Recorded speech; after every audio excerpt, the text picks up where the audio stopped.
Yo. What it do, baby? What it do, baby? What's up with y'all, man? Come on in. Come on in. Today's show, well, first let's go do an intro. Since you haven't been here in a while, let them know who you are. Yo, what's up, man? I think my name is Marcus. I'm Orion. And together, we are the Northwest Sports Fanatics, baby. What we talking about today? Today's show is going to be great because you're here finally with me, right? And you've been at the beach, and we're going to do an excellent show for you guys. We're going to go over the... You got to move that. That's messing me up. Yeah, you want to go over here? Yeah. You want to go right there? Are you good? Yeah, all right. So there we go. There we Slide go. this over some. Okay. So like the corner of that. All right. You want to move it like that? Yeah. So then we got that. Okay. Here we go. Lag messing me up. Okay. So today's show, we're going to go over the Northwest Sports Fanatics top 5 NFL 2019 Comeback Player of the Year options. All right. So there's a lot of options that we can go through. I mean, there's players on players on players on players. But before we get into that, make sure you subscribe to our channel. Yes, man. Hit that thumbs up for your boy. Right. And we want to go over, I mean, we have so many honorable mentions and players that we can really go through. So it's a lot of players coming back this year. I've never seen so many impact players get hurt by injuries and teams get affected by injuries last year. So a lot of players on this list that we came up with today got a lot of impact players, man, Pro Bowlers and potential All Pros. Right, and the difference between some of these guys playing and not playing is going to impact these teams in making the playoffs, winning the division, or not going to the playoffs at all. And it's as simple as that. Yeah, it's simple as that. So you want to kick it off with some of our honorable mentions? Yeah, let's go over the honorable mentions. But before we get into that, Michael Lawler, what's up? Edgar Montoya, 6 Ink, you're always popping. Right, he's always in the comment section. 666. Right, Tony Grady, what's up, fellas? Chris Curtis, Duck Dude, welcome back, Marcus. See, they miss you. What's up, Duck Dude? Hey, man, I miss y'all too, man. I had to, been at the beach, man, getting my mind right. You got your R&R. Hey, Right. It's HTTR all day. Right. So we have a couple honorable mentions. Let's get right into it. Who's the first? I want to say not underappreciated. Okay. But it kind of, I don't think it went unnoticed, but it wasn't talked about enough because people took notice of it. But I'm talking about the center from the Dallas Cowboys, Mr. Travis Frederick. Right. Travis Frederick, one of the anchors on that O-line. I mean, everyone likes to talk about Tyron Smith and some of the other pieces that they have. Yes. But who's the guy that's calling the audibles? Who's the guy that's calling the coverages besides Dak Prescott? Nope. When those guys all kind of got banged up, it was almost like a domino effect. It was like Jimmy Butler out there playing dominoes in Miami. They started falling. Zeke still found a way, right, to get things done. But it wasn't the same, though. There was too many sacks, and the runner game wasn't as fluid. I mean, Zeke was still doing him, but he didn't have those gaping holes that he had when all 5 of those guys was healthy. So what's the main question, though? When those guys started going down with injury, right? Yep. That meant that they were going to toss the ball a little bit more to Zeke. And he ended up getting 80, 90 receptions. So they had to. They had no choice, right? And so the impact with Frederick, I feel like if he ends up staying healthy, I still feel that they're going to compete with the Eagles for the NFC East. We're going to have to see what the Giants and your Redskins, HTTR, are going to do. But man, we ain't doing nothing this year. Nothing? Nothing at all? Hope not. Nope. This year going to be tough as a Redskin fan. I'm preparing myself for it, and I hope it's tough. We need a top 5 pick, man. We need Jerry Jeudy, or we need some of these elite players at the skills position, man. Right. And if Frederick and Smith are healthy, that equates to at least how many more W's for them moving forward in that division and moving forward in the NFC? At least 3 extra W's? Oh, that's big facts, man. I mean, from 2013 to 2017, they was a top 5 run blocking and pass blocking team. Right. So that's tough. Top 5, not just top 5 in one. They was top 5 in both. Both. So if you got your O-line that can do both, that's going to breed success for your team. Right. So that is one of our honorable mentions. Yes, Mr. Travis Frederick. Let's go to our next honorable mention, man. Right. And let me hear it. Wow, we're going to go down to the dirty. And I'm talking about Mr. Deion Jones from the Atlanta Falcons, linebacker there. Right. So one of the best linebackers in the NFL already, period. It's big facts. Right. He made a huge impact. His athleticism is off the charts. There's not many guys that can do the things that he can on the football field. With Keanu O'Neal getting injured as well, it was kind of like, that was tough. It was tough for them to compete, and then Freeman went down. I mean, it just seems like so many guys were getting banged up. But then Matt Ryan quietly had a kind of a MVP-ish kind of season, but nobody's talking about him, right? And then they ended up not getting enough wins. They missed the playoffs. It's one of those things we have to wait and see how healthy Deion Jones is going to be. Hey, man, he was a joy to watch, man, when he was out there, man. I still remember to this day the game where he caught the game-winning interception in the end zone. Mm-hmm. He went up and got that thing, man. I thought I was watching a video game. I'm not used to seeing linebackers have that type of athleticism, but he can do it all, man. What you need, sacks? He got you. What you need, tackles? He got you. You need interceptions? He got you on those too. Hold on, you need forced fumbles? He got you. Ooh. Hold on, not even that. You need him to check tight ends, running backs out the back. He got you. Yeah. So he definitely one of the most talented linebackers in the NFL, and it's going to be exciting to see him back out on that football field. What is his ceiling?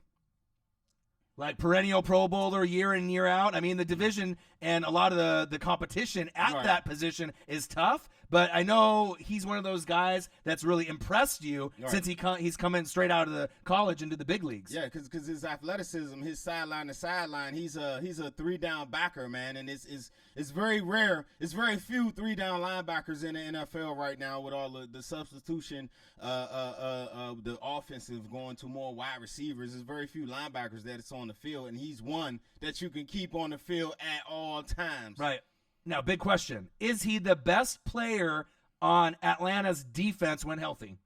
To me, you asking me that? Yeah, I'm asking you. Yeah, that's big facts. See, I agree. Because I agree as well. Because obviously you have Vic Beasley, Keanu O'Neal, and you have a few other guys. Trufant. Right, and then Alfred, I believe, is gone, so he's not there anymore. That's tough. And so we're gonna have to kind of see how that defense looks. But I agree. I think he is their best player on D. Right. So that's why we have him at an honorable mention, obviously, with our comeback player of the year, 2019. All right, so let's get to this. Oh, no, we got one more honorable mention. Almost forgot about him. They would have been fired up at me, too. They'd have been mad. Yeah. Hey, you can't forget about this guy, man. Okay. It's so much talent, so much the aura around this guy.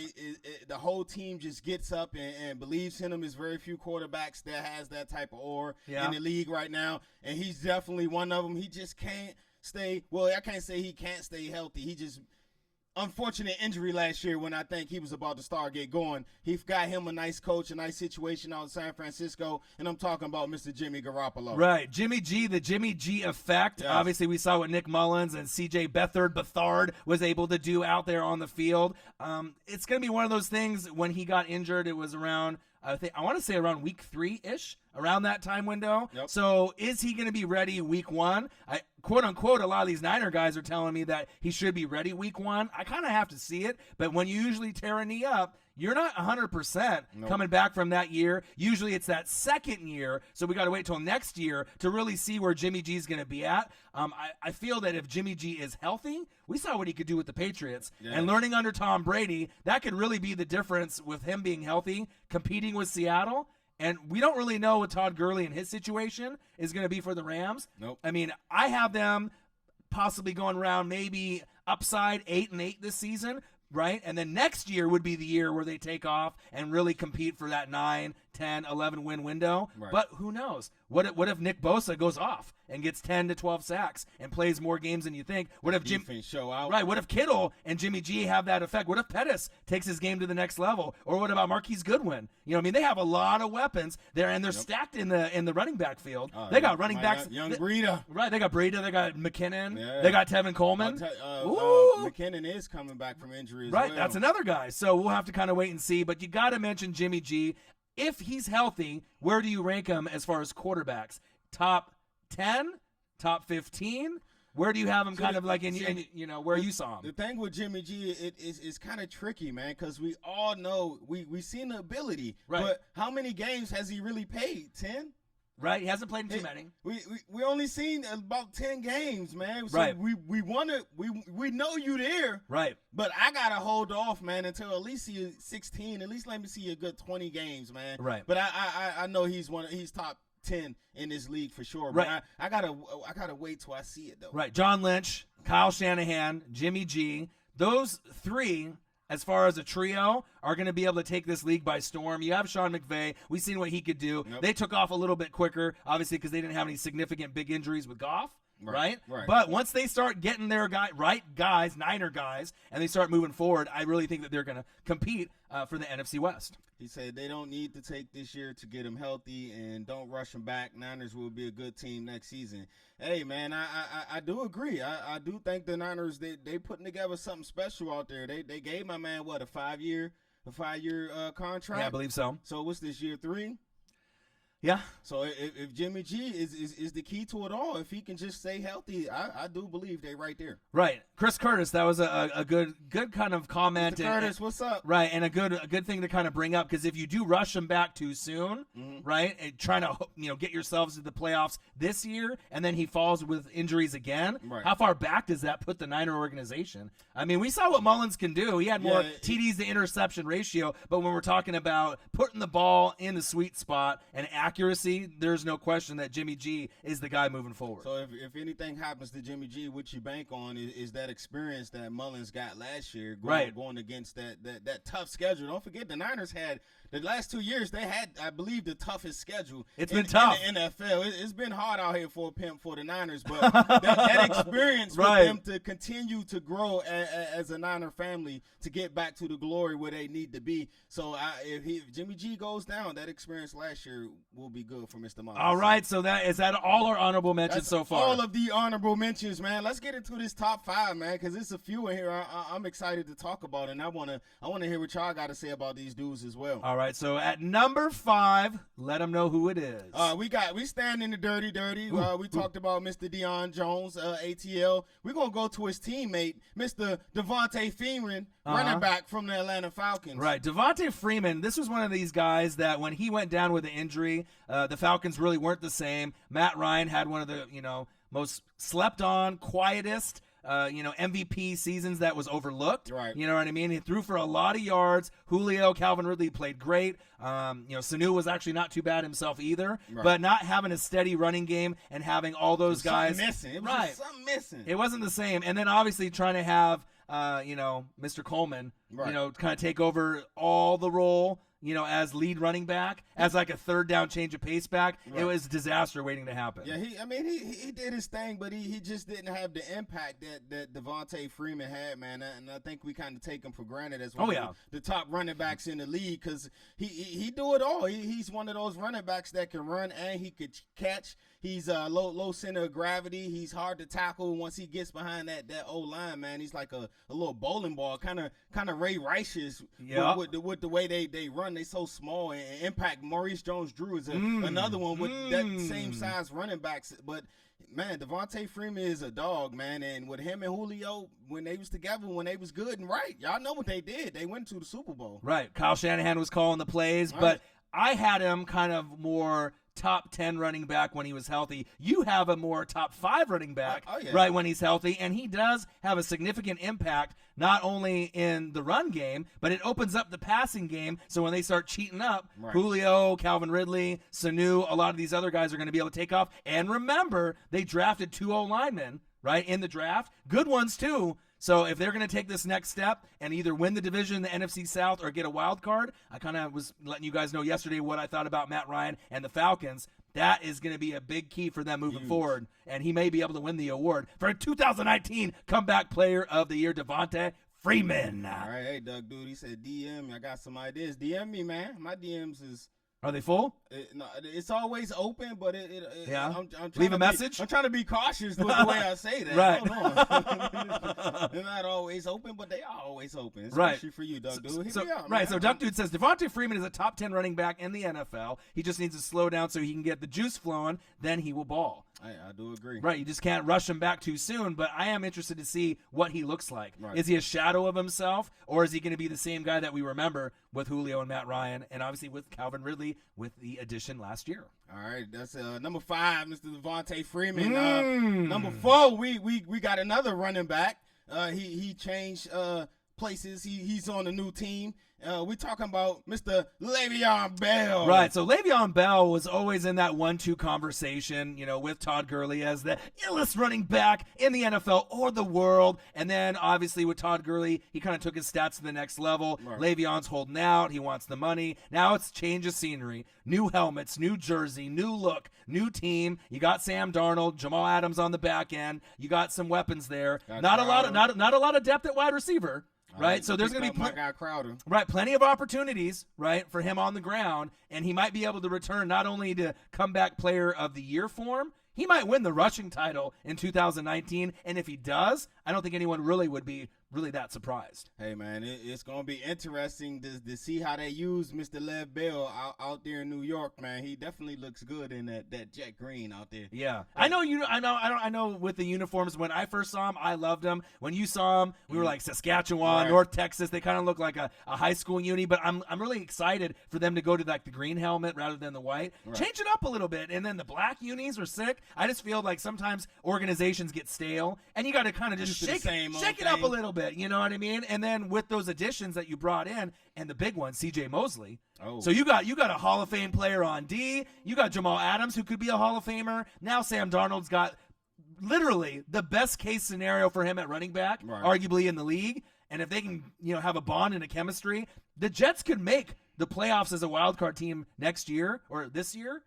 I mean, one or the other, but I think there's a good chance for 10 wins this year. Hey, that's man, big facts. They got they got a good defensive coordinator out there on defense as well. But Mr. Lev Bell, man, my advice to you, man, is stay off social media, man. Did you see all your rants on social media? Man, you focus on football, man. Social media gonna be social media, man. Right, all the trolls. Right, they ain't going nowhere.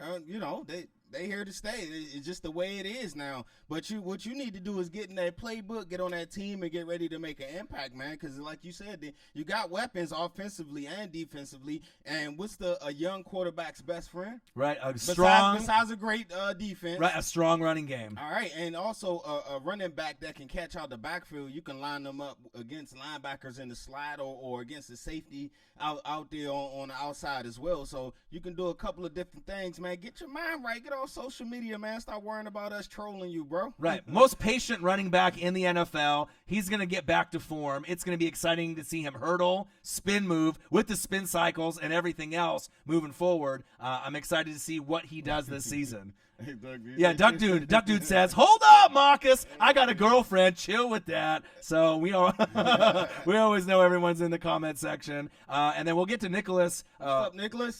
Question: in y'all opinion, what team has the best alternate jerseys? Oh. We'll get to that after we go over the rest of the top 5. Right. All right. So that's number 3, Mr. Lev Bell. He gonna do good things out there in New York. Le'Veon. No, that's number 4. My bad. Yep. So we got this person here at number 3. Number 3. And he was balling out last year, man. So unfortunately, he broke his leg and amidst the broken his leg, he did not the thumbs up, but the other, not the ring finger, but the other one to the sideline when he was leaving the field on the stretcher. And we're talking about safety for the Baltimore Ravens, Mr. Earl Thomas. Right, Earl Thomas the third, right? So we saw rumors that maybe he would go home and he would go to Dallas, right? Obviously with, Coach Garrett and him in the locker room. They had no money to pay him. Right, so I know that's where he was kind of wanting to go. The impact that Earl can have on this team, C.J. Mosley's gone. There's no more Haloti Ngata to bank on. No more T-Sizzle. No more Ray Lewis. So they're really banking on him, and Weddle's gone as well. Right. So they have a lot of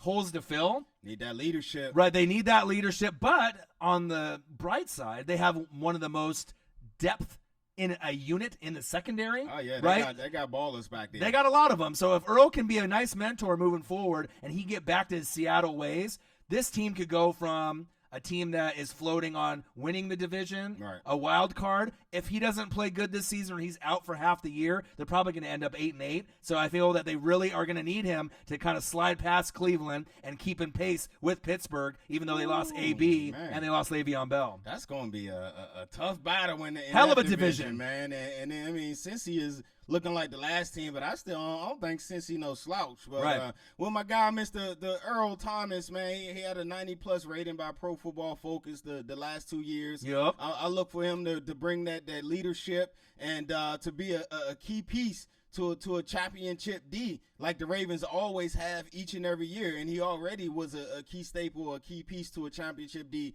out in Seattle. So you throw my guy, Mr. E.T. out there with Tony Jefferson. What's a great safety tandem? Right, Woo, right. Earl deep, Tony up by the line, or you can mismatch them, switch them. Right. Man, that's tough. Also, they got Humphrey out there on the cornerback, Jimmy Smith as well. So you got a nice secondary out there in Baltimore.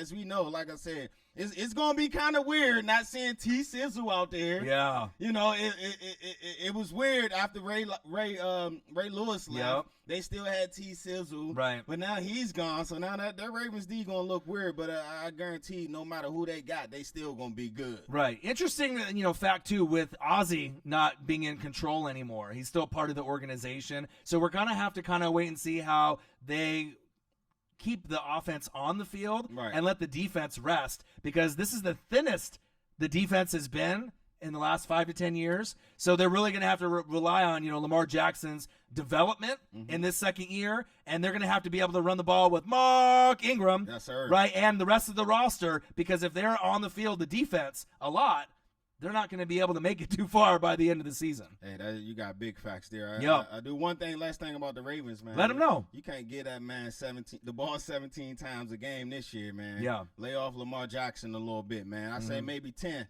not 17. Yeah. I hope that they actually have him in the pocket more, because if you have him scrambling for his life, at some point he's going to get beat the hell up, and he's going to get blasted, and there's a chance for him to get hurt. Ain't nothing wrong with them design runs, man. They be fired, and they actually work, because he got a strong build, and he don't really take too many real hard hits. But that wear and tear at the quarterback position, man, 17 times a game, man, and he still got to be back there and drop back and read the D. And I don't know about all that. But there we have it, number 3, Mr. Earl Thomas.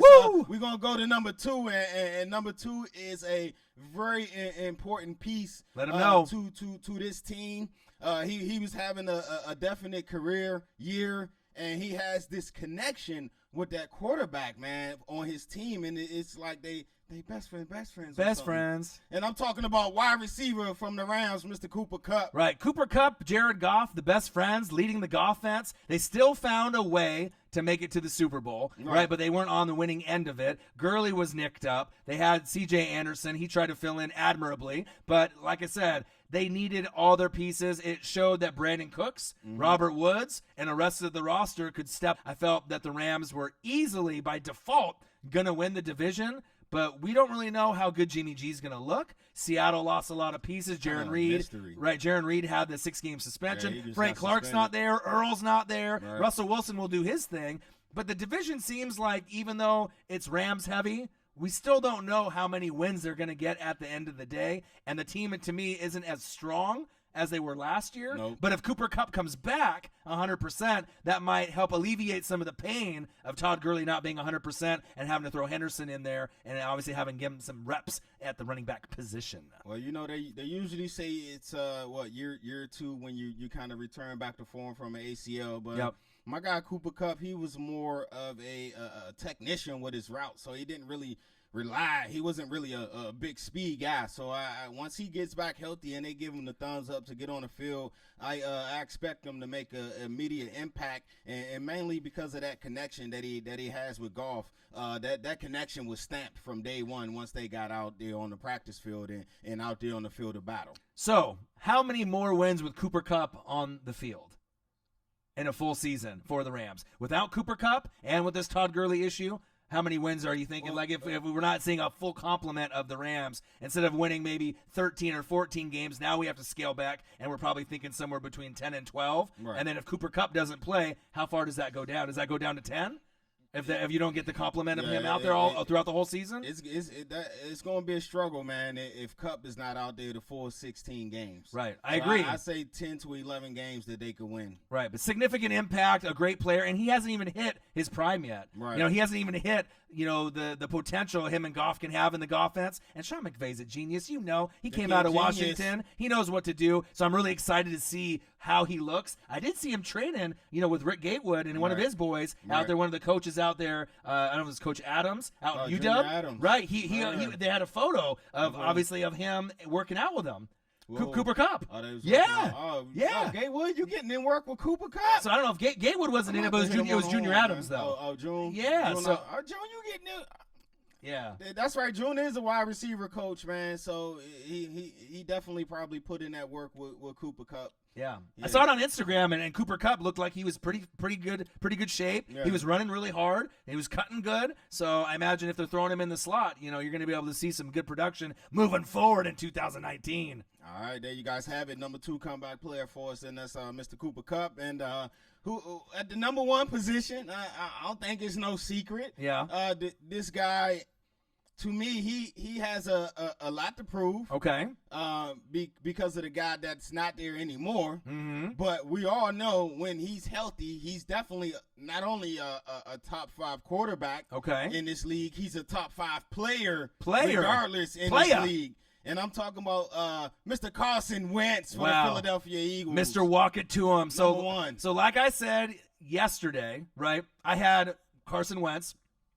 Eagles haters, if you love him or you hate him. I had him number 3 out of my top 5 quarterbacks going into the season. People were like, wow, you got Patrick Mahomes at 1, Drew Brees at 2, who I love, Wentz at 3, Luck at 4, Matt Ryan at 5, obviously Russell Wilson, Phillip Rivers. No Brady? No Brady, no Rodgers, right? So I'm pretty, I got my own opinion, right? But I feel if Wentz stays healthy, they're winning the division for 2 facts. Number 1, like you say all the time, no single team wins the NFC East 2 years in a row. Who won it last year? Big facts, Who won it last year? The Cowboys, right? Yeah. Who actually has a chance to win it this year? That's not the Cowboys, the Eagles, right? The Redskins are 3rd in line. Giants have to scale back at last. Little brother looking up at big brother, right?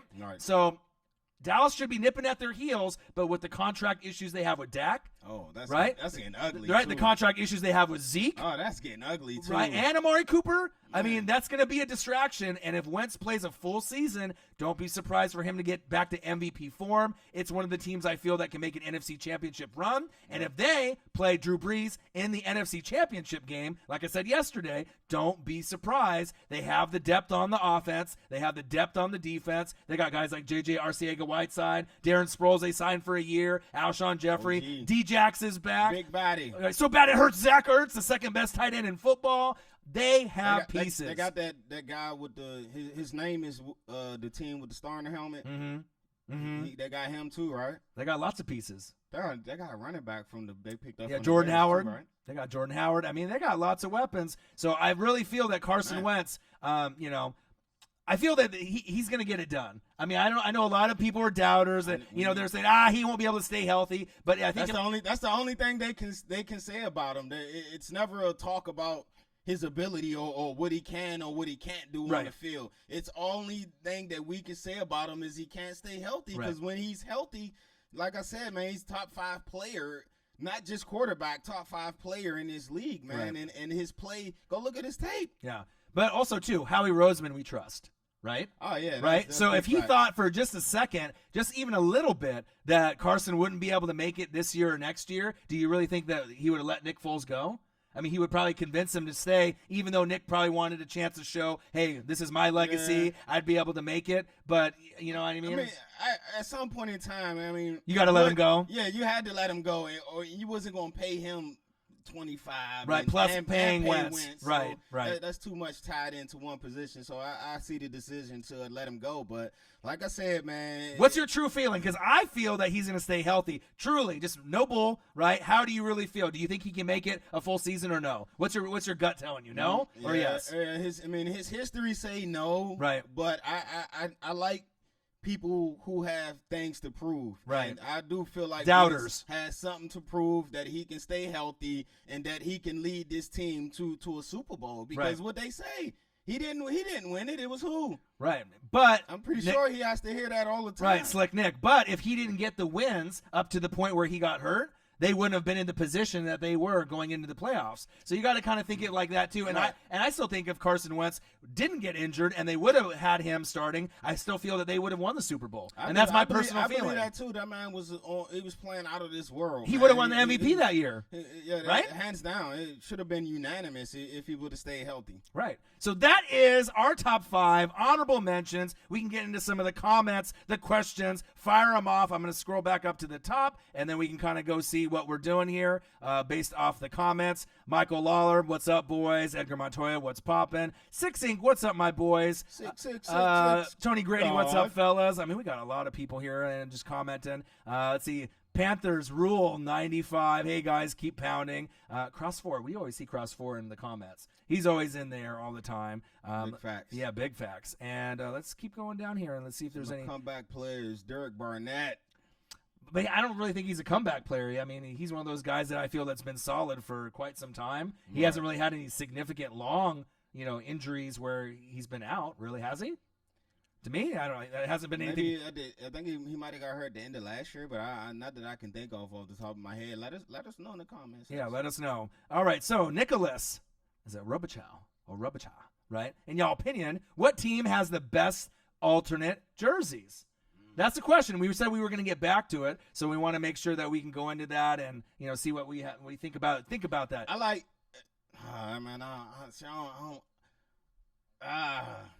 I like all jerseys besides the Browns, man. The Browns, besides them, they're just too like.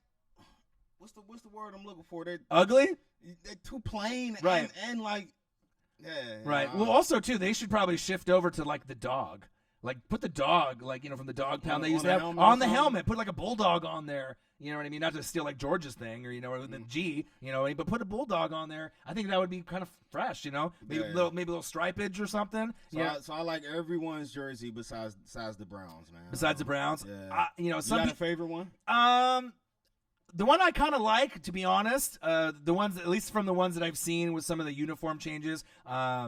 Obviously, Seattle has that kind of lime green one. Yeah, actually, the Browns and the Redskins, we had this conversation about the Red. I don't like the Skins one. So everybody else but the Browns and the Redskins. Right. So they got that lime green kind of crazy colored one. Obviously, being from the Northwest, it kind of pops. Some people think it's ugly. But the one that I think I like kind of the most, I think I like the Jets alternate black one, the black Jet one. That one looks fresh. I mean, it's just kind of, you see Jamal Adams in that uniform. It looks pretty fresh. I mean, a lot of the teams. With that 3-3 on right, man. I mean, that one looks kind of fire. Like if I was a Jets fan, I'd probably be leaning towards that all black, scheme that they have. Something a little bit different, but most of the teams have pretty fire jerseys. Right. There are a couple that are kind of plain Jane, but that would probably be my favorite, the Jets all black. So let's go here and see what other. Well, we don't really know. You said the Raiders? The Raiders. Well, we seen AB working out with the bricks and doing all these drills. I mean, we don't know. AB going to do his thing, but what about the rest of that team? Right. What about the draft picks? Are you sold on them? I think Josh Jacobs is going to be nice at running back.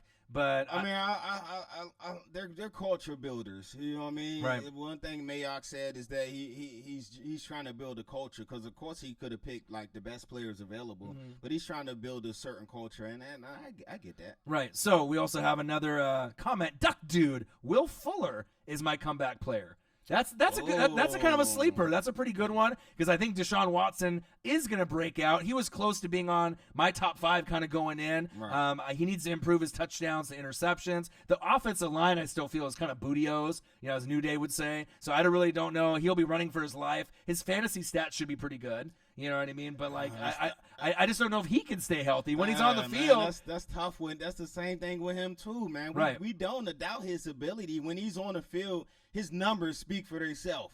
Yeah, he puts up numbers, man, and he has this connection with Deshaun as well to where that his deep balls and his touchdown passes to him. It's amazing. But he just can't stay healthy. Once he start rolling, we picked him up in fantasy and he start going, and then it's like, oh, he's hurt. It's like every game that he plays and he scores with Watson, it seems like, right? But then he can't stay on the damn field. Says Duck Dude says DeAndre Hopkins is on the PUP list. Are the Texans done if he doesn't get back? Well, he'll be back. Yeah, I'm pretty sure. It's early, man. Some of them vets, they get their vets. He got to live up to that 99 rating. Yeah. He definitely got to live up to that, man. Do you think he deserved that?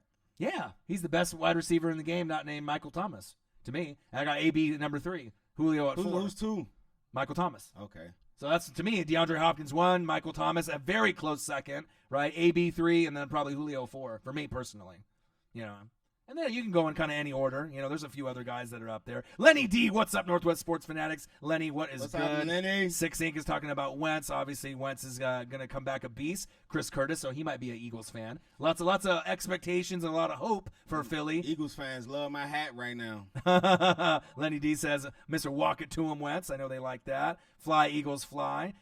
He said, go Birds, Lenny D. All right, let's keep going down. Why they getting on Sproles, man? Leave my man Sproles alone, man. Yeah, I think Sproles can still make an impact. Me man. too. I mean, they only signed him to a 1-year deal. Yeah, it's not going to be the Sproles on the Saints impact or the Sproles on the Chargers or Sproles when he first got to the Eagles, but he still can come in and give you, 3 catches for like 45 yards, give you about 5 carries, 25 yards or something like that.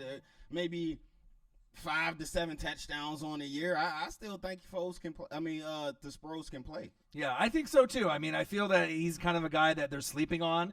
Obviously, if they didn't think that he had nothing left in the tank, they wouldn't bring him back. Sign him, yeah. Right, and you got Jordan Howard there, Miles Sanders, the rookie, right, from Penn State. So you got him, and you got Darren Sproles. So you got a nice kind of collection when they had the 4 horsemen to be able to kind of rotate your backs, right. And you're going to need to do that. Now, will Jordan Howard have the same impact as Jay Ajayi? That's yet to be seen. So we don't really know what we're going to be getting there. But let's go. Well, who's better, Howard or Ajayi? Ajayi pre-ACL, though. Ooh. That's tough. That's tough. You know what I mean? Ooh. If I had to lean towards one or the other, I mean, there's not really a whole lot separating them, right? At that point. But maybe Ajayi by just a sliver, just by a little sliver, maybe by 4.4 and 4.6. Yeah, something like that. Better. All right. Right. So Chris Curtis, is Alex Smith back this year at any point? No. Yeah. Let him know. It's a wrap for Alex, man. He will not be back this year. I think he just got the big bulky brace everybody been seeing him with. He just got that removed. So yeah, it's tough, man. When you trade for a quarterback, you give him $94 million, you're expecting him to lead your team for the next 3 to 4 years, and then that type of injury happened to him. It's tough, but right. we quickly rebounded, man. We made the trade for Case Keenum, got him for a cheap price as a backup. You got Colt McCoy there too, right? Still got Colt McCoy. We got the young gun Haskins out there. So let's talk about that real quick right now, because I know some of the fans are kind of wondering what you think, maybe what I think about who should be starting week 1. I let them know. Some people thought, they were saying yesterday, the Redskins might be able to make a run, maybe with this, that. But you told me with the schedule, the first 4 games on the schedule are just out of this world tough, and then the 5th week, I believe you said, was the Giants. No, it was the Patriots. Oh, is it the Patriots? Yeah. So the first 5 games is tough, man. It's how many W's are you thinking you're going to have? Are you going to let them know what the games are? One W out of that. Our first 5 games is at Philly. Ooh, that's tough. Home against Dallas. Ooh, that's another tough one. Home against the Bears. The Bears with their D. On the road against the Giants. Mm-hmm. And then home against the Patriots. Who the hell made that schedule? Man, that's tough. So, and you expecting us to throw Haskins out there? And Trent's not in camp yet. Nah, I mean, when is that going to get resolved? Trent, let him know how you feel. I think Trent will be back, man. He just felt he's been done a little bit wrong by the organization as far as. I don't think the real issue is his money wise, which a lot of people saying is money wise. It was the principle of the fact of the medical staff, right? The medical staff. I don't know if they was too nonchalant about it or didn't have enough urgency, but he took that pretty serious, man, and it scared him. I mean, if you have a tumor on your scalp, your brain, you got something growing, some kind of growth or something. Yeah, right. Man, something's going on. But who's starting week 1? Week 1 left tackle is going to be Trent Williams. Okay, man. Who would you like to start week 1? I know the schedule is tough, right? But out of all 3 guys, I mean, if you think you're only going to win like 5 games this season and you're going to go 5-11, and you're going to be 3rd more than likely in the NFC East, you got guys there. You're going to have to build chemistry. Number 1, do you feel honestly that Haskins is the best quarterback out of the 3 right now? Man. And then the second part to that question, is Haskins the future of the Redskins? Oh, yeah, he's definitely. Do you feel that in your heart that he is the guy? Yeah, he's definitely the future of the Redskins, and they're trying to be real careful with him, not give him too much. Is he the most talented quarterback on our roster? By far. He has triple the talent of Casey Keenum. Right. and Colt McCoy. Right. But they've been there. They've done that before. He's had experience. Haskins, from last I've read, he was having problem calling plays, and the pass rush was a little too quick for him. The windows is closing quick for him. He's throwing a couple of interceptions. Okay. So I that's just about experience. It's just about taking time. Right. Me personally, it's let tough, him know. Man. It's tough, man. I wanna say start Haskins. But you just don't want him to get blown up. Right.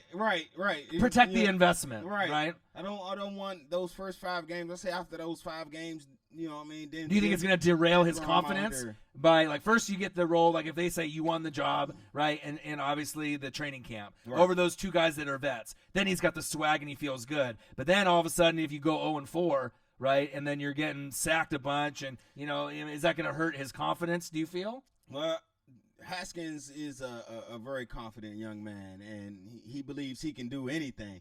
So that's one. But I mean, who's confident wouldn't be hurt if you get thrown in there and you're not succeeding? Right, feeling like you're getting eaten with the wolves. Like you were supposed to succeed, but sorry about that. I don't expect the Redskins to be any good this year. I expect maybe 5 to 6 wins. With the most of what, 7? Yeah, with the most of a Gruden special. That's what we call them, Gruden specials. 7 and 9. Is that with cheese on it? That's with cheese on it okay. this time. All right, what kind of cheese? They just been Tillamook? regular. Yeah, we're going down to the factory for this cheese. Okay. So I expect a 7 and 9, but man, for tough. some confidence for like some of the veteran players. Keenum was doing all the right things in the mini camps and OTAs, making all the throws and getting the offense because he's used to it. He knows how to call a play. He knows he's been a leader of men. Even though sometimes the results aren't great.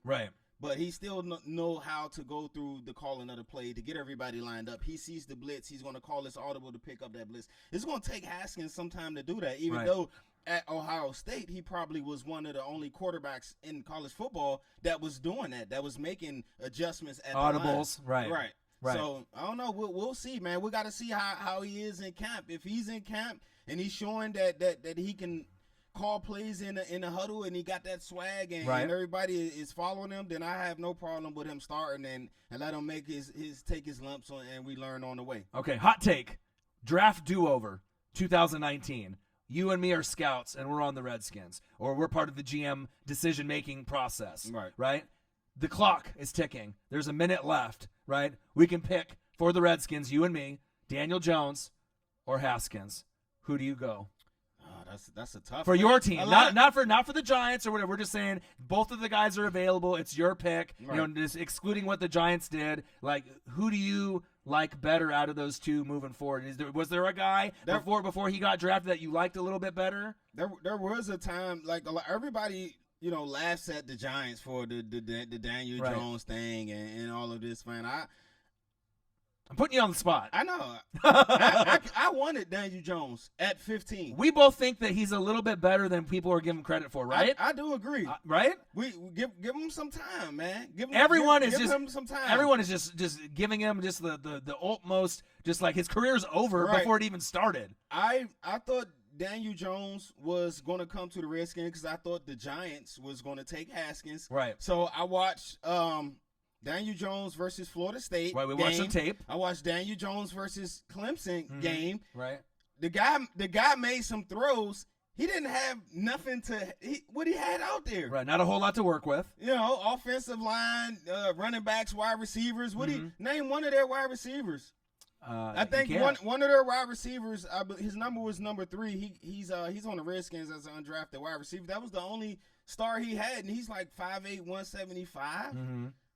So, but he was able to hang with some of the bigger teams, right? He was able to hang in there regardless of he didn't have the ammo to hang in there. He still made some plays, and that's all you want to see with a player like that when he's outmatched by Clemson and Florida State. You want to see some plays where you're like, oh, okay. Right. Now you want to put him on Clemson and Florida State, then how you think he will perform. Right, if he was on a different school. That's the real question. And I think a lot of people were not aware that the quarterback coach or the head coach for Duke, Cutcliffe. Right, he was Right. one of the best in the nation. So, Yeah, so the thing is, Jones, even though people are just crucifying his career before it started, Oh, they let he's him one of the have it. smartest QBs that we've seen in the last yeah. couple years. So even though people are laughing at Gettleman and the Giants, oh, you guys are idiots. You know what I mean? This guy, who knows if he'll replace Eli sooner than later. And Collins now is on the Redskins, and Right. Odell Beckham's gone, junior to the Browns. Give him some time. I mean, obviously next year with Tua, Justin Herbert, Trevor Lawrence, a lot of these other players are going to be better, Right. more than likely QB prospects as far as leading franchises. But both guys, they have some time to be able to kind of show what they can do moving Right. forward, right? Right. I mean, he's everybody knows the story with him. He's been trained by the coach that trained Peyton and Eli and. Well, not everyone knows. You got to let them know because, Well, I mean, we yeah. know, but I don't think a lot of people out there know what kind of coaching and what kind of toolage he got when he was there. He's definitely super coached up, man. That's the thing about him. He has great athleticism, man. I seen him break some runs against Florida State, man. And Florida State got athletes. A-F-F, How many F's, though? 3 F's Right. on Florida State. That's they got athletes. That's a lot of athletes. Yeah, they got people that run around, and he was able to make plays against them. And like I said, the thing, everybody laughs at him, oh, he's so good. He was, 6-7 at Duke or whatever his record was. Who did he have with him? Right. Players don't really go to Duke to play football. Right. So he went to Duke. I don't know what his ranking was in his high school class. But Probably my wasn't very guess, good. Right, is he developed to what he is now. Right. And I think he's going to be pretty good. Yeah, we'll have to wait. Now, what game does Haskins get his shot as well as Daniel Jones? Because I think Daniel Jones signed today, I believe. Right. So he got his deal. So he got his deal, got the bag, got it all secured now. So what game are we thinking for? I mean, if both teams kind of struggle. Right. And they underachieve, and they kind of get beat up maybe by the schedule. I mean, obviously you got Saquon, we got guys, we got some other pieces that are exciting that we're waiting to watch that will have an impact in fantasy and on the teams. But what's the week that we think that maybe both guys are going to get their shot? Like before week 8 or after week 8? And man, for me, like I said, for the Redskins, if he's all Haskins has to do is show that he's just a little bit capable of calling the plays and being able to make all of the changes at the offensive line, and we'll see that in preseason. If he's looking half decent or that, then he's going to start, man. His upside is too much. His talent is too much. He has as much talent in his left arm as Casey Keenum does in his right arm, and there's no slouch to Case. Case had some a good year a couple of years ago, but what has Case been throughout his career? Right.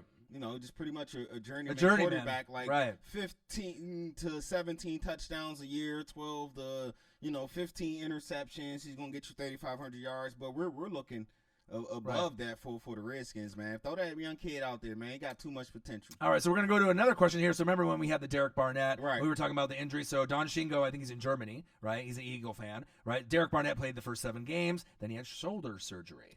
Ooh. So that is kind of like right before midway through the season, right? So we're going to have to kind of see. But I've always liked Derek Barnett, and I think he's going to be able to, recover. Hey, man, anybody that can break Reggie White's sack record at Tennessee. Yep. You're doing something pretty good, man. Right. So I don't think people are really sleeping on him. If anything, we're expecting him to come back full strength.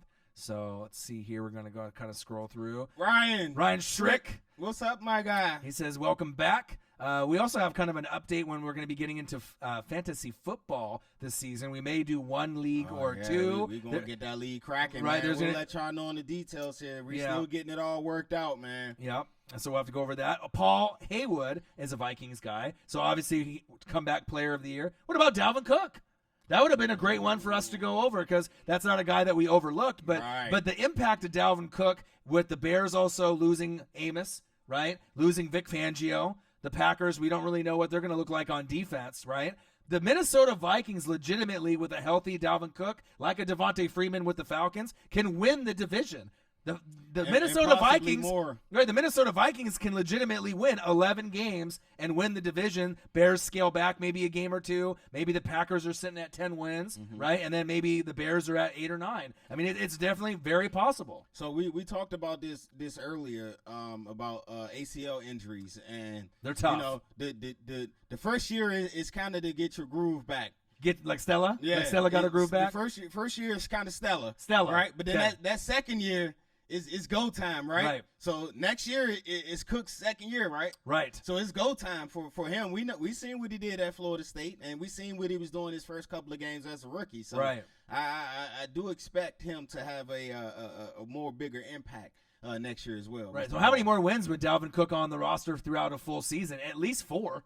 Because it's like you're going from like 7 to 8 wins to like maybe 10 or 11, right? With the impact of Dalvin Cook. That's what I was about to say. He's an impact player, man. He's a home run hitter possibly every time he get the ball in his hands. Right. Paul Haywood, great player to kind of mention. Yes, and it's sir. not like we forgot about him because there's so many players on the list. But as far as impact guys, he's going to be just as important as Devontae Freeman moving forward, and that's a big fact. Yep. So I like that. So Fat City Saint, we got all kinds of knowledge Saints fans. Jared Cook going to have a breakout year with Breeze. Well, he started to have a nice year last year. He's been kind of a journeyman, but the one thing about Jared Cook is he's streaky. You know, there's going to be some games where he gets 2-3 touchdowns in one game, over 100 yards, maybe 130, 140. But then there's going to be games where he has 1 reception for 5 yards. So it's kind of, what kind of Jared Cook are you going to get? But with Drew Brees, you have more confidence to have more of those big games rather than those 1 reception, 5-yard duds that people don't want to see in fantasy. Yeah, I think it'll kind of go as the teams go, depending on who the teams you guys are playing going to want to take away. You know, because if they're going to go into the games looking to take away can't guard, then expect Cook to smoke them all day, every day. Right. So it's going to be I think it's going to kind of depends game to game on what the opposing team's going to look to take away. Which weapon we're going to take away from the Saints. Right. So let's see here. And we'll go over some of these other things. So Nicholas says, I believe that Chauncey Gardner is going to make He said, let us see the hairline. They want you to see it? So it says, Nicholas says, I believe that Chauncey Gardner is going to make an impact for the Nolens Saints as a rookie. He was looking good in OTAs. So there's your head right there. Oh, there. Yeah. There's a little lag on from one of our OBS program to the live stream here on YouTube. So it's a couple seconds behind. Jackson Samuel, what does NFL stand for? Now, this is like some kind of trick question. What do you say? What is the NFL? What does NFL stand for? I don't know. That might be some funny business. No, man. I don't think I'm going to let you answer that one, man. The No Fun League? Is that what we're talking about? No, we got back to that, man. They dancing and everything, man. They doing group celebrations. Right. So they having fun now. Unless they're talking about like all the replays and all the refereeing that's going to be able to slow the game down.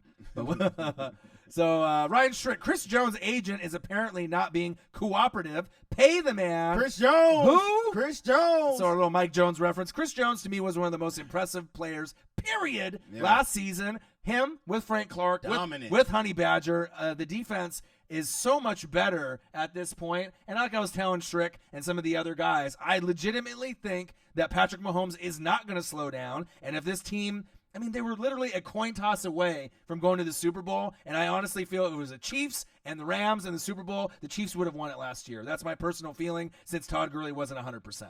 Right. I do think Mahomes will have another great year. How many more touchdowns? What are we looking at? Not 50, but how many are you estimating? I'm saying 40 tough, plus. Man. You saying 40 plus? Yep. Yeah, I definitely will give him 40 plus. I don't know if I give him 50. Right, that's a lot. What if he does 50 and 5,000 back to back? Then are we seeing something that like the changing of the guard as far as quarterbacks? And win the Super Bowl? Right, Andy Reid? Then we talking. Right. You do all that and win the Super Bowl? Right. Then we talking. But if not winning the Super Bowl and Drew Brees wins the Super Bowl, then you just got to get back to the drawing board? Yeah, he's still pretty good. We know Patrick Mahomes is Showtime. He's the clone. He's one of the up-and-coming greats, only, 23? That's crazy, man. He's throwing footballs out of stadiums, man. Right. He's throwing no-look passes. He's changing the game, man. Every now and then, one of these revolutionaries, one of these combination of players we've never seen before shows up, and he's showing up now. All right, so we're going over kind of what we were talking about with the Redskins. Fat City saying, Skins need to start that rookie QB, yo. And then Mr. Nguyen, he said, Case Keenum starting over Haskins, Marcus. Laugh my ass off, he says. Yeah, I'm telling you, man. Of course I want to start. Of course, we all know who the better QB is. Right. It's Haskins. He's the better QB. But can he call a play in the huddle? You know what I mean? He got to get those things down, man. From what I was reading, he was struggling with those things. You can't have him start if he can't call a play. You know what I mean? You got to go with the vet, man. Right. So until he get that down, then we got to go with the vet. So Christy, one of our Nolens Saints fans, she loves us here. She loves you. Hey, welcome, Marcus. What's up, Christy? So she's probably one of the biggest Taysom Hill, fans that we've seen. That's my guy, man. That's probably one of the only few athletes that I follow on Twitter. Right. I definitely follow him, man. And I was telling her and some of the other, fans of the Nolens Saints, what is the league? A copycat league. How many wannabe Taysom Hills are we going to see moving forward that aren't going to get the same type of production? But there's going to be at least 3, 4, 5 teams that are going to try. Man, I still remember his rookie year, man. I seen that man running down the sideline, covering a punt. Right. He was covering a punt, bro. Yeah. The coach probably said, "Hey, man, you're pretty damn fast. You're real athletic, man. Mm-hmm. You want to run down some punts?" And he said, "Man, whatever you need to do, coach. Whatever you need me to do, coach." And boy, I was like, man, this dude running down on a quarterback, man. I know. I mean, he could play quarterback. He could play special teams. You can put him at defense. I almost feel like he can literally do anything, right? Right. So one of the questions here, Cross 4, he's one of the guys, the regulars, right? How is the Redskins O-line? Tell him. Hey, man, our O-line is, I would say, top 15-ish. Okay. In the league. Okay. So room to grow. Yeah, so it's definitely room to grow. We got, of course, we got Trent with his whole holdout issue that we got going on. Our left guard is that's up in the air. We don't know who yet gonna be the left guard. Our center is pretty solid. Our right guard is Sheriff, so he's an All-Pro, and our right tackle is Morgan Moses. So that's 3 out of the 5 positions that is above average. Right. So our center is.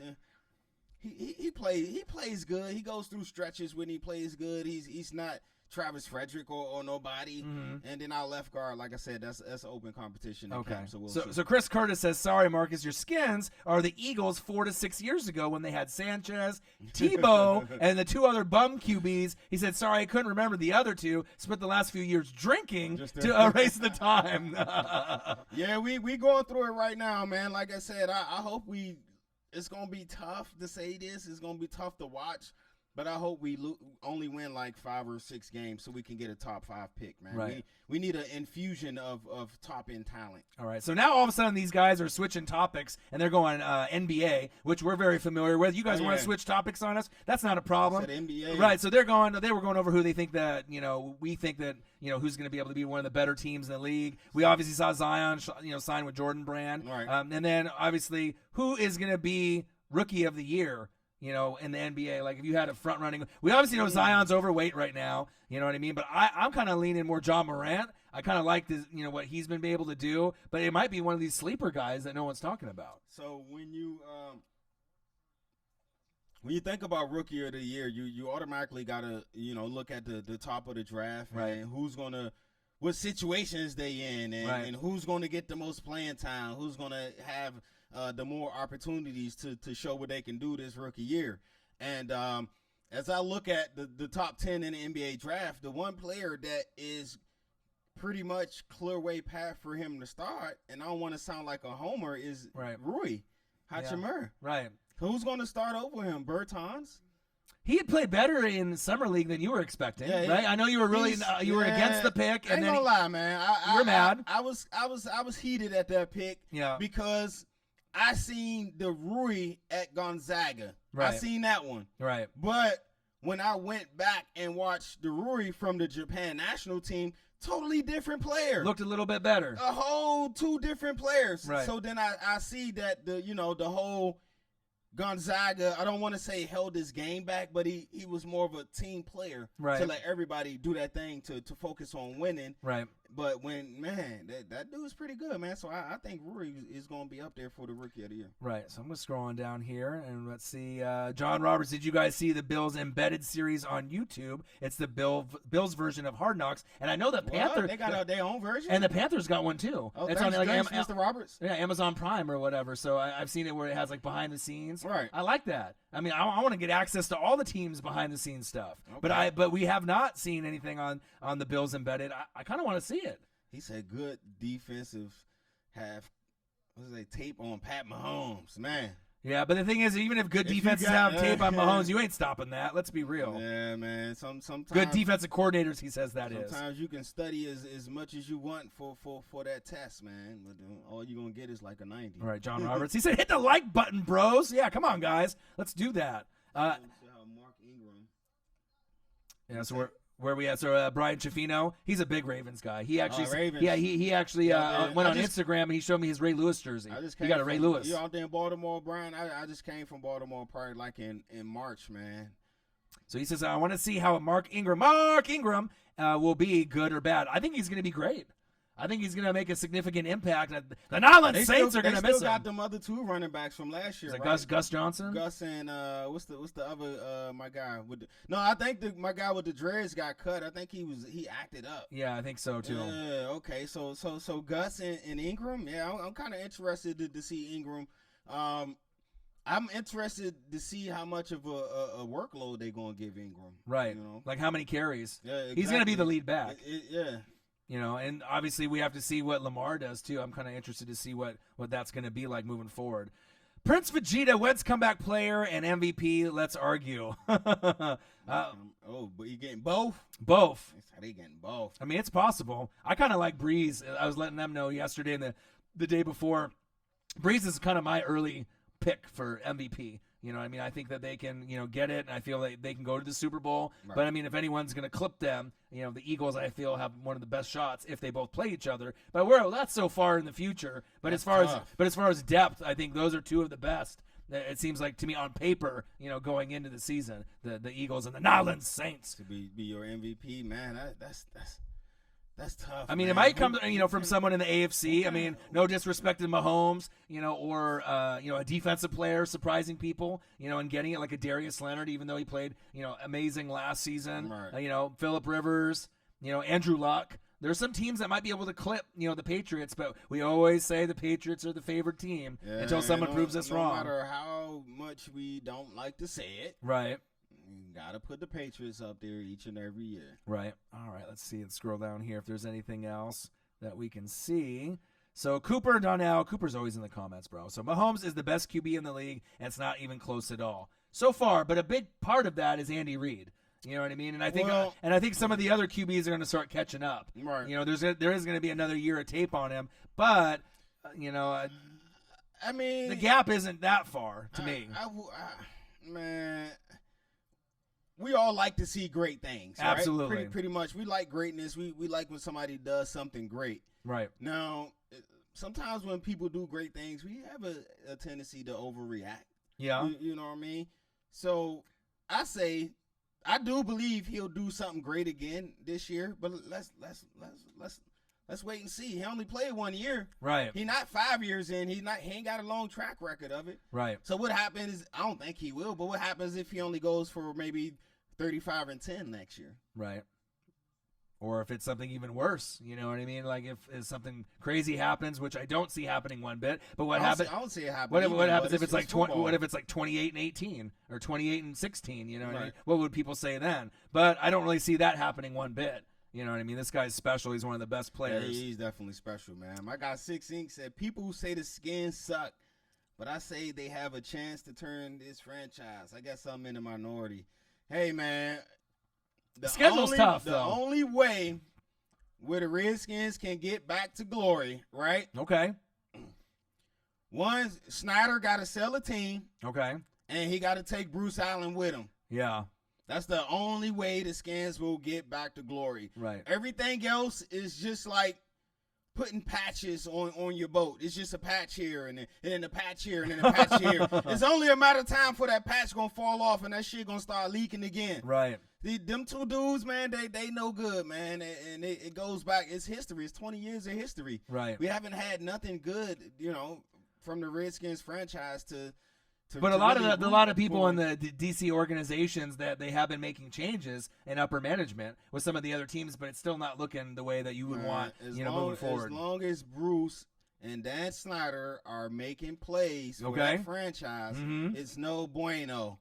No bueno. If we're gonna continue to do this, as long as we're gonna continue to do this. Right. 1 out of every 5 years, right? Not good. We'll somehow win the division. Right. 9-7, 10-6. We lose the first wild card, and everybody will be happy.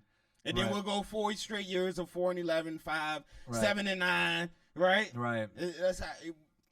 Yeah. You got to set your bar high. You got to set the standard high, man. Yeah. It's all about it's great franchises trickle down from top down, right? Absolutely. And you can't go shit up top and then great down the bottom. Right. That's true. That's true. So until they get up out of here, it won't be great. Or at least start with getting Bruce up out of there. Right. So we got a question. Prince Vegeta, Cross 4, right? Do y'all think the Browns have a chance to make the playoffs? And for me, I absolutely think they can make the playoffs. My question is Kitchens at head coach. Do they respect him? If they start off on a little losing streak, how's Baker going to react? We saw with him and Hugh how that relationship went down the shitter and went downhill, right? Right. And Odell and Landry are very passionate wide receivers, not necessarily head cases, right? But they have some, they have a personality about them. That's what I was just about to say, man. This Cleveland Brown team can either be great or it's going to be a headache. Right. Because if you look at it on both sides of the ball, not just on the offensive side of the ball, right. On the defensive side of the ball, you got some personality as well. Mm-hmm. You got some alphas in that locker room. Right. So how's it going to fall down on the ranking of the totem pole? Who's number one? Right. Juice? Or is it Baker? And then who's 2 and then 3 and then how right. How's the leadership falls down on well, I would assume Baker's has to be one since he's the QB, but Landry obviously demands respect, right? But the three options, they underachieve and they start getting at each other, and the defense implodes, right? Right. The coach has no control. 6-10, right? They play a little bit better than you expect, but barely miss the playoffs. But you see growth. 8-8, right? And then Pittsburgh and Baltimore take the spots, and then you see growth, though, right, from last season. Right. Or, best case scenario, they just start running on everybody. Chubb has one of the best breakout seasons at running back, right? You see Baker take the next step. Ward and the rest of the crew, on defense, Myles Garrett, right? They maximize their potential, and they hit 10-6 or 11-5. So we don't really know what Cleveland Brown team that we're going to get this year, but I have to feel confident that if they don't make the playoffs this year, they will next year. I feel that it may take a year for them to have the chemistry together, but with that, Njoku, with Odell, Landry, Baker, there's so much talent there. The only thing they're missing is Joe Thomas. Come back to Cleveland. It's so much talent, like you said, on both sides of the ball, but then you got these potential distractions as well. Like Odell, this GQ interview. Are you over the Browns? Over the Giants yet? Right. Like you're just gonna keep talking about still salty. He's still salty, right? So Duke Johnson, do you want to trade? Do you want to be here, or are we getting you right? You know what I mean? It's Lenny D's got a good point. Don't forget about Kareem Hunt. So they, so D, my God, right. So you got Kareem Hunt and you got Chubb. So if you can just get it to kind of gel together, it's one of the more talented squads on offense. And I know you and me both love Baker. So even though I love Baker, man. Right, I know a lot of people like to talk the shit about the Browns. But the thing is, the reason that we kind of root for the Browns, look at who we root for. Right. We're kind of like bottom feeder teams looking up at Big Brother, and it's been like that. More pain for me since I haven't been to a freaking playoff since 2007. I'm looking up at the Panthers and the Falcons and the New Orleans Saints every year. Your team does good. Much to laughing. Yeah, every 7 years we'll have a good year. So. Right. You know what I mean? And then the Giants had their run, but now they're scaling back behind you. Right. But usually with us, we have the same conversation. What is it? Usually by week 5, what do we say? when's the draft? Right. And that's sad. Draft time? It's the draft time, and we jokingly say that, but we honestly have said that how many years in a row that we've known each other for like the last like 8, 9, 10 tough, years. Man. Yeah. It's kind of tough. Besides your RG3 rookie year, which I was really proud of you 2012. guys. You guys took it and ran with it till the wheels fell off, right? But besides that, there hasn't really been a whole lot of nice moments for your organization or mine. Right. But there's a chance for the Browns. They're collecting the talent, right? But for me, it's head coach. Yeah. I don't know if Kitchens is the right guy, personally. We definitely about to find out, man. Like I said, it got all of the pieces. It's all about mixing it all together, stirring it in that pot, and putting it out on the field. And Kareem Hunt, they talking about Kareem Hunt.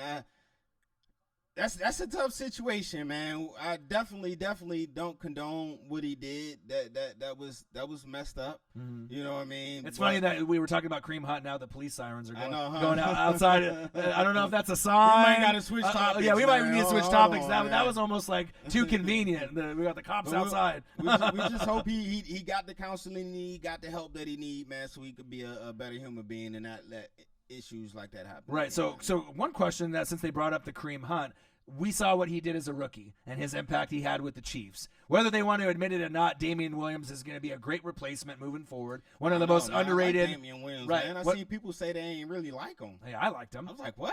We picked him up in fantasy. Wait till we get a full year. Right.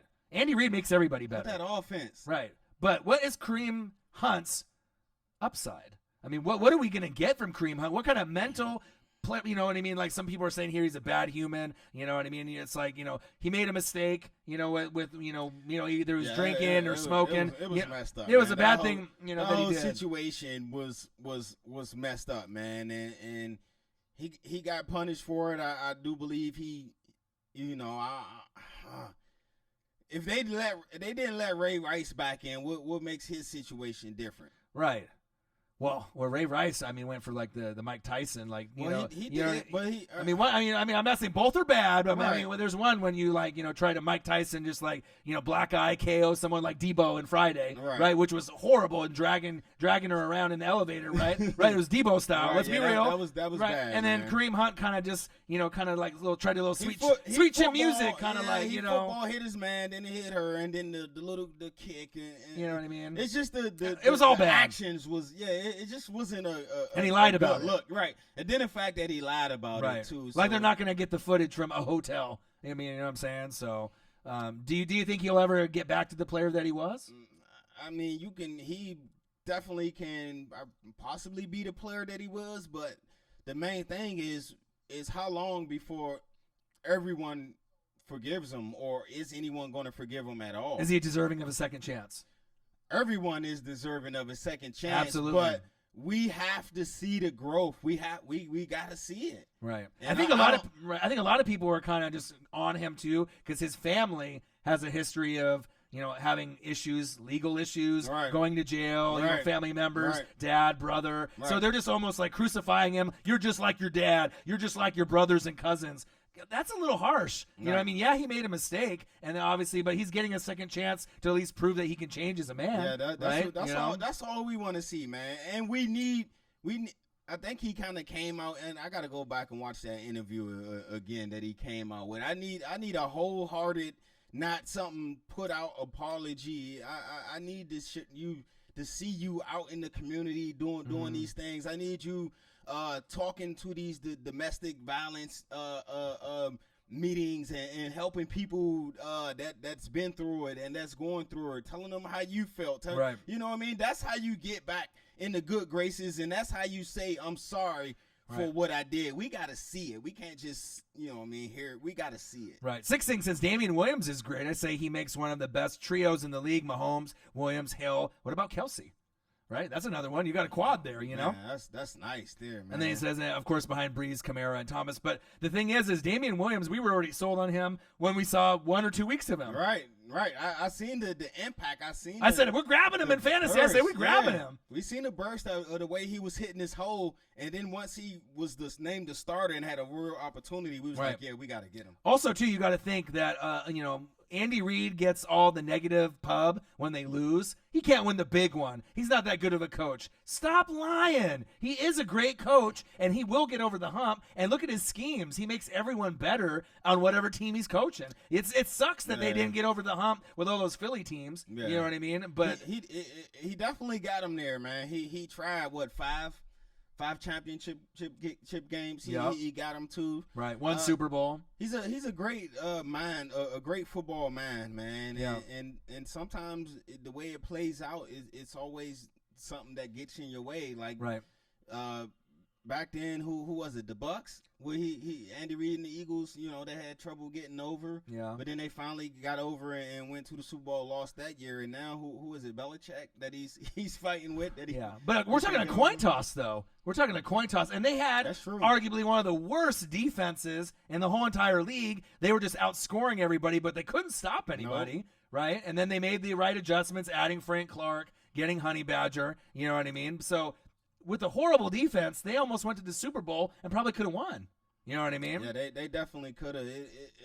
We'll see how that defense look. They brought in a new coordinator this year, and so we'll see. Even though that I've been hearing that Spags defenses haven't been that good the last couple of years, besides the 1 year with the Giants when they was top 2. Right, so and then what's it? Fat City Saint says, "Yo, I heard Tyreek Hill isn't getting a suspension. Is that for real?" That happened about a I would say 3 to 7 days ago. That's kind of I don't want to say it's old news, but there was some. That's a tough situation too, man. Yeah, audio got leaked out, right? And then obviously there was words that were said that were harsh, but it came to the conclusion that he didn't break the child's arm and she was lying about some of the actions. Right. So are you going to start suspending people with Goodell based off harsh words? Because it seems like now they're cracking down on the physical domestic abuse, but as far as words, it's not as serious, but it is kind of still one of those things that is because that's like one word away from some kind of domestic, though. You know what I mean? That's kind of. He said, "You better be afraid of me." You know what I mean? And you saying that to a female, man? Not okay. That's instant fear, man. Damon, Damon right here. Man. Damon right here. I'm letting you know he's one of our hardcore Fly Eagles Fly biggest supporters. When we've been doing these live chats, he's always in here. So I really want to shout Damon out. He knows what's up with the Eagles. What's up, Damon, man? He said Cam Newton got to be up there as far as comeback, man. To me, I already said what I think about Cam, man. I think Cam is kind of underrated as a passer, sort of, kind of. But also, too, let's be real. When I talk to Panther fans and I try to just, I try to just be real with it, right? Right. Panther fans have this thing where they think Cam is better than he is. And it's deservedly so. It's your quarterback. Right. You got to stick by your guy. Stick by your guy, right? He's never going to be a pocket guy that's going to be a Matt Ryan, Aaron Rodgers, Russell Wilson, that type of guy. No. Are there games where he looks like them and he plays better than you expect him to in the pocket? Yeah. Yes. Right? As far as being a goal line quarterback that can get in the end zone, rushing the ball, he's the best, right? If you had one quarterback and the ball's on the 3, there's 1 minute left, and they're not going to run the ball with the running back and he's going to go over the top, who would you have? You're giving it to Superman. You're giving it to Cam. But I still think sometimes Panther fans get into this dream mode where they feel that Cam is in the same category as some of the other quarterbacks, right? But he doesn't have to be that type of quarterback for them to win a Super Bowl. You went 15-1, and with the MVP, you can use his legs and you can use your arm, and he can work on his mechanics, but he's never going to be an Aaron Rodgers. He's never going to be Drew freaking Brees or a Russell Wilson. But the thing is, Panther fans, that's okay. That's okay. Like I said, the Saints love Cam. Hey, leave my man Cam alone, man. Cam is – he still can – Damon! It's all about his shoulder, man, and how healthy that shoulder is. We seen last year it was a hindrance. It was a problem to him.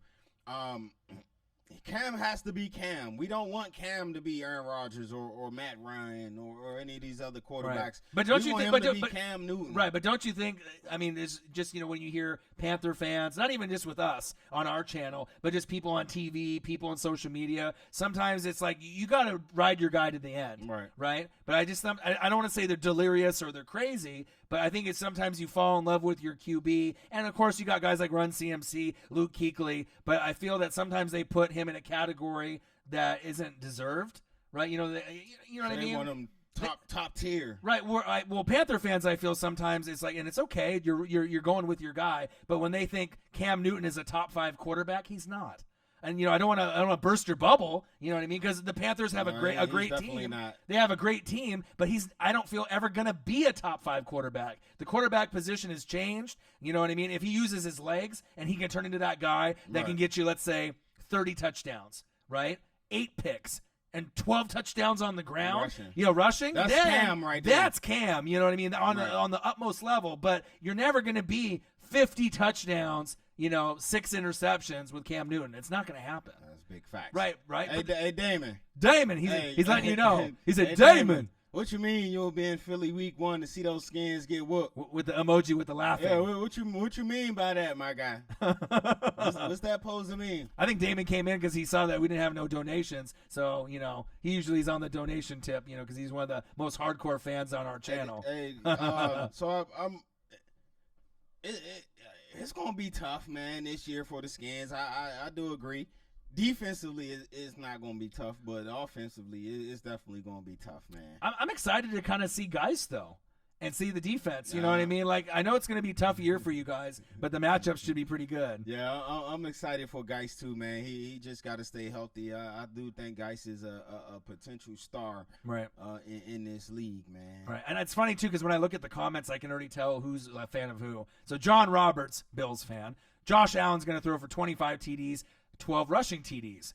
He's one of the let him know because like I said, when the draft first came out, I wasn't really big on Josh Allen, right? But you had kind of the feeling that he had the most upside. Right.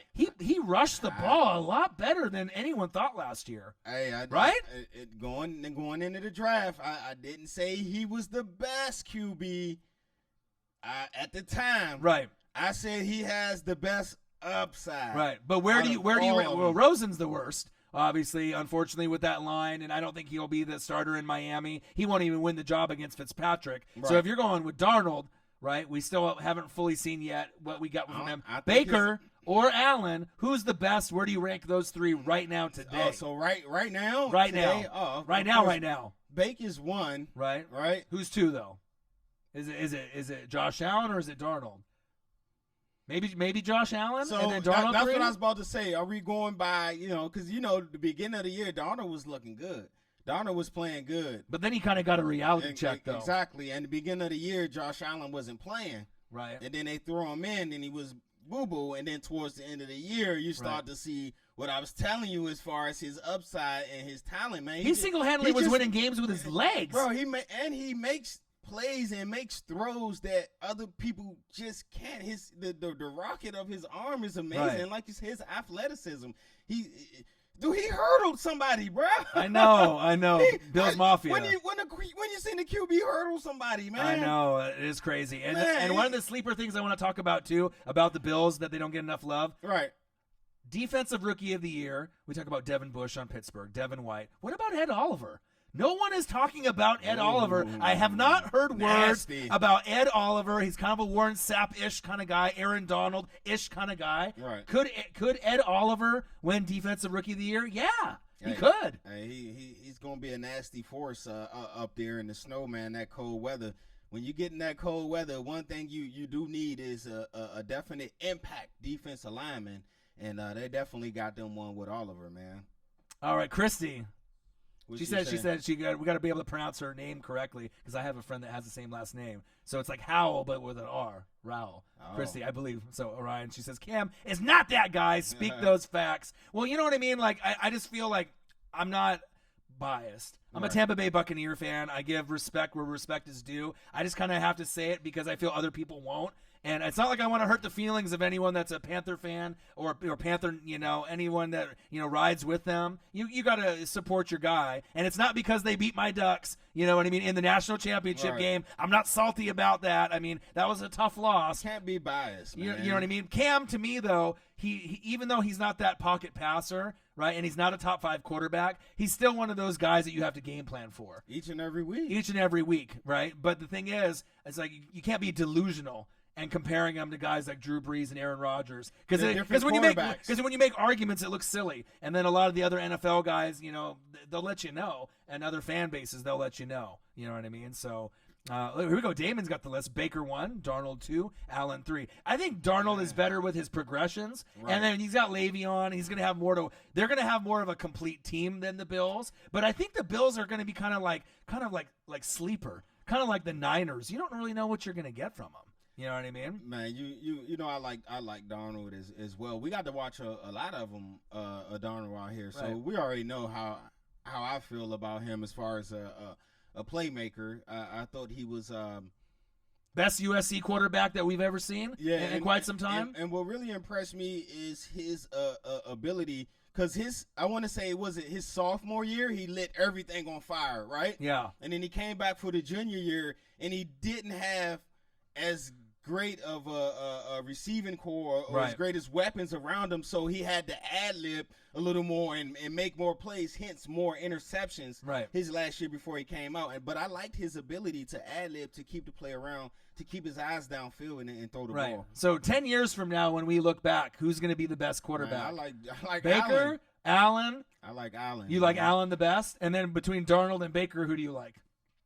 Ooh. It kind of depends on on the teams and how they build the rosters and who's coaching them. With Bake, I think Bake is he's already there. I think that's as good as he's going to get. Like he's hit his ceiling already. And so he's going to need talent around him to make himself shine and look good. Right. I think he's hit that ceiling. That's not a bad thing. He's pretty good. Right. He's really good. Right. But Darnold and Allen have more upside to get better. They still can get better and better, right? Is that kind of shocking that you feel that way? That Bake might have hit, he might have gotten. We'll have to wait and see. Bake is older, man. He's 23, 24. A little older. So he's a little older, man. And like I said, ain't nothing wrong with him hitting his ceiling and being good at where he's at. Mm-hmm. He's still going to be a great player. He still can go to some Pro Bowls. But as far as that next level, I think Darnold and Allen can hit that next level. Right. Look at Perry Campbell trying to be like me. He sold my Darnold rookie card for $5,000, like my Jordan rookie card that I had to start all this up with the equipment. Man, did you really have a Darnold rookie for $5,000? Darnold for $5,000. What was it? Was it signed and it had his jersey piece in it or something? See, Josh Roberts, feel me, man. At 10 years, he's going to be elite, man. Bill's Mafia is kind of a special group because I feel they get slept on a lot, and it's not like we think that they're a bad team. Because think about it, when we do fantasy, right, and we break down defenses, what do the Bills have almost every year in fantasy? A top 5 or top 10 D. Yeah. They're always feisty. Jordan Poyer, right? Yeah, he's out there. Tre'Davious. Micah Hyde. I mean, there's a lot of players there that are slept on. What's my guy, the linebacker? What's my guy, Edmonds? Right. They got Edmonds at the linebacker. I like him a lot, too. What's my big man up front on the D-line? Not Ed Oliver. No, not Ed Oliver. Oh, John Roberts will let you know. He'll start letting Who's my big guy up front? John Roberts on the Bills D-line. Yeah, they got a couple of them. He's an all-pro, too. So let's go to Damon real quick. Speaking of USC quarterbacks, with Mark Sanchez, Mr. Butt Fumble himself, officially retiring, what do you think went wrong after his first 2 seasons with the Jets? I think what went wrong is he didn't get the proper coaching. And he hit his ceiling. Yeah. I mean, you got to think they had Revis in his prime in Revis Island, right? And they were really run heavy, right? They didn't really give him a chance to progress to read his reads. Who was his running? Was it Berlin? That was his receiver. And they didn't have a whole lot. Santonio Holmes towards the end. Did they have Curtis Martin back then? I don't think they had Curtis Martin. Who was their running back? They had Thomas Jones. Yeah, I remember that. LT came over for 1 year with them. So, yeah. 2 AFC championship games. Yeah, I just think it was the coaching, man. He didn't have the offensive coaching that no, not Jerry Hughes, not Shaq Lawson is a beast as well. He a D tackle. Star Latuilele, he was on the Panthers. Oh, they got Tuilele? Wow. They're gonna D tackle, Mr. Josh. He's a D tackle. Now he's like going on. He's a big man. Darius. Oh, they traded him to the Jaguars, right? I think so. But they still got some nice pieces. They traded him to the Jaguars. So I don't know why I thought he was still out. Yeah, so Micah Hyde. See, we know some guys: Jordan Poyer, E.J. Gaines, Kevin Johnson, Milano. They got a little squad there. You know what I mean? But I'm really excited to see what Ed Oliver could do. That's Shaq Lawson, though. Yeah. I like that. Yeah. Star didn't really get his full potential, Right. And the Panthers, like, you know what I mean. Sometimes you like kind of you see what they could do at like college at Utah and whatnot, and then like you start to kind of gain some ground, Right. and then you get injured, then they give up on you, then you go somewhere else, and then you have a chance to kind of prove yourself. Yeah, I kind of Star. Ooh, man. Bilal You know, Powell. we was high on Star. They picked up LT Bilal at running Powell. back. No, that we're talking about I think the Jets back then. Back then. Yeah. Yeah. I said we don't have Darius, so they don't have Yeah, him anymore. my bad. I forgot that y'all traded him away. Yeah, Edmonds at linebacker though. Yeah, he's nice. He's got a lot of upside and potential. So man, he got kind of he got that white potential like Devin White like that. Man.